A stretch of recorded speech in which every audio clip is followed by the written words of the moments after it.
Welcome to AviatorDB News Briefing. Today is Monday, June 1st, 2026.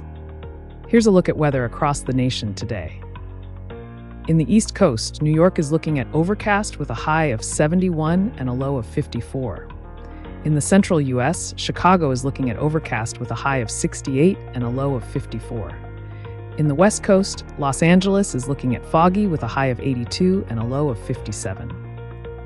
Here are today's top stories. Delta Flight 4819 Toronto, TSB animation revives interest in CRJ-900 crash. NTSB, pilot error, training failures led to fatal business jet crash. Legal focus shifts to UPS MD-11 pilot liability in cargo accidents. Lufthansa ITA Airways deal accelerates with Rome hub strategy. Now for the details. A fresh wave of attention is centering on the Delta Flight 4819 Toronto accident following wide circulation of a new TSB Canada explainer video and independent aviation analysis on social media. While the crash occurred in early 2025, these newly produced cockpit reconstructions and YouTube breakdowns are driving the story back into public conversation via algorithmic recommendations and aviation channels. The trigger: visual reconstructions. The renewed focus is sparked by an animated public explainer from the Transportation Safety Board of Canada, TSB, which provides a visual reconstruction of the February 17, 2025 occurrence, A25-00021. The video summarizes preliminary findings detailing the landing sequence, the fracture of the right main landing gear side stay, the subsequent wing root fracture and wing separation, and the resulting fuel release and fire as the aircraft slid inverted. Independent aviation YouTube channels have further amplified the event, using TSB material and crash footage to dissect the touchdown and flip. These analyses discuss potential contributing factors, including hard landing, wind shear, and gear failure, though they are presented as hypotheses pending the final report. Incident background.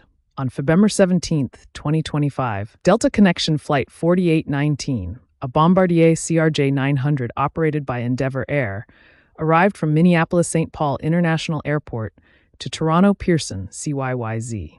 During landing, in severe winter weather with heavy snowfall and gusty crosswinds, the aircraft impacted the runway, suffered structural failure, flipped inverted, and caught fire. The accident resulted in 18 to 21 injuries, but no fatalities. According to the TSB's preliminary report, the right main landing gear collapsed on impact, leading to detachment of the right wing and release of jet fuel. Evacuation was complex. While passengers and cabin crew used the right forward door and right overwing exit, the flight crew was forced to exit via the overhead emergency hatch because the cockpit door had jammed. TSB's active lines of inquiry include metallurgy of the wing structure and certification of the landing gear, landing technique and pilot training, and cabin safety during inverted attitude. Delta and Endeavour Air have cooperated with the investigation, which involves assistance from the NTSB, FAA, NAV Canada, and the Greater Toronto Airports Authority. Fatal approach at Virginia Airport.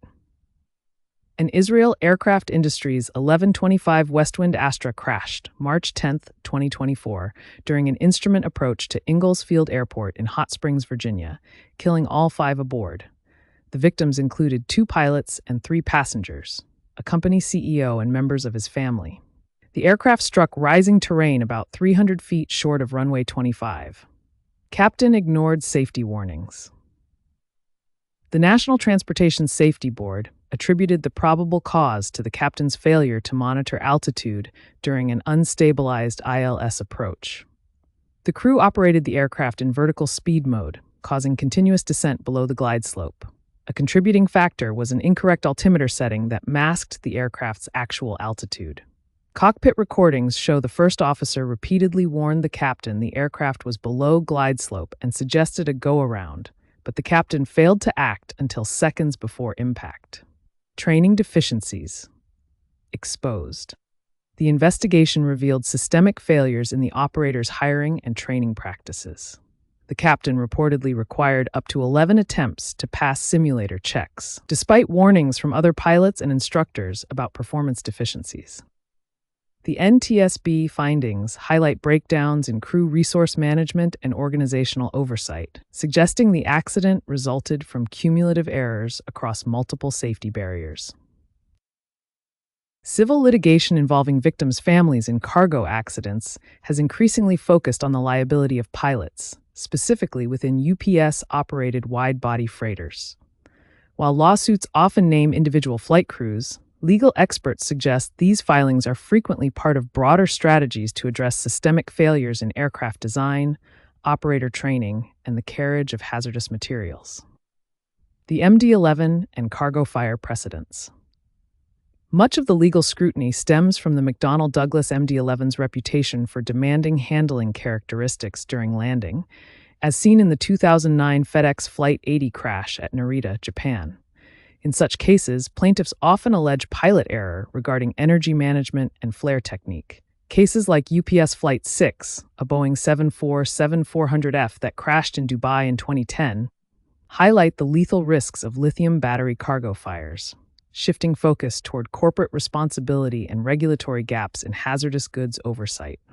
Systemic versus individual liability. Defense arguments typically emphasize that pilots operate within the constraints of aircraft certification and regulatory mandates.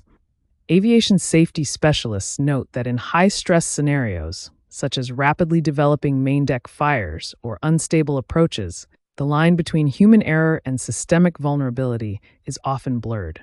While pilots are named in suits to facilitate discovery and pressure negotiations, the primary financial targets remain the airlines, manufacturers, and insurers. The Lufthansa ITA Airways deal has entered an accelerated phase, with ITA Airways CEO Jörg Eberhardt confirming that the carrier is being rapidly integrated into the Lufthansa Group's multi-hub network and Star Alliance ecosystem.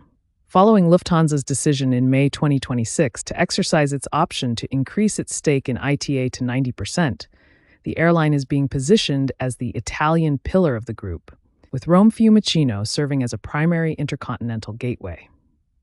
Network expansion and alliance shift. Eberhardt stated that integration is moving at record pace, particularly regarding the transition from SkyTeam to Star Alliance. A critical component of ITA's network strategy is joining the A++ transatlantic joint venture with United Airlines and Air Canada, pending U.S. regulatory approval. This move would allow ITA to optimize schedules and revenue sharing on key routes to New York, Boston, Miami, and Los Angeles. Fleet strategy and brand identity. To support this growth, ITA is focusing on a modern, fuel-efficient fleet, utilizing the Airbus A320 family for short-haul efficiency and the Airbus A350-900 for intercontinental connectivity. While the airline will align its commercial systems and loyalty programs, merging the Volare program into Miles & More, Eberhardt emphasized that ITA will maintain its distinct Italian flair in cabin design and service, mirroring the national identity models of Swiss and Austrian airlines. Lufthansa is expected to have full operational control by 2027, with an option to acquire the remaining 10% stake from the Italian state by 2033. That's all we have for today. You can get the latest aviation news at aviatordb.com.